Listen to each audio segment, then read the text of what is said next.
గుంటూరులో మంత్రి రజనీ కార్యాలయంపై దాడి ఘటనను ఖండించారు ఎమ్మెల్యే బొల్లా బ్రహ్మనాయుడు. దాడి చేసిన వారిపై కఠిన చర్యలు తీసుకోవాలని పోలీసులకు సూచించారు.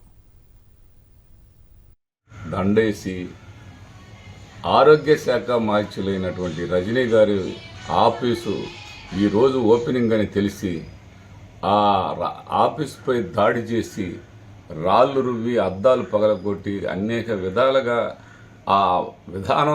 ఆ విధానం ఆ సాంప్రదాయం అది తెలుగుదేశం పార్టీ వాళ్ళు అలాంటి చర్యలు చాలా బాధాకరమైనటువంటి విషయం అని ఈ సందర్భంగా తెలియపరుచుకుంటూ ఒక్కటి మట్టికి వాస్తవం, తెలుగుదేశం పార్టీ ఎప్పుడు ఇలాంటి రుబాబు, ఇలాంటి అల్లర్లు, ఇలాంటి మాకు బలం ఉంది మేము ఏదైనా చేస్తాం అనుకునే ఆలోచన అది కరెక్ట్ కాదని మరొకసారి ఈ సందర్భంగా తెలియపరుస్తున్నాను. కంపల్సరిగా దానికి మూల్యం చెల్లించుకుంటారు.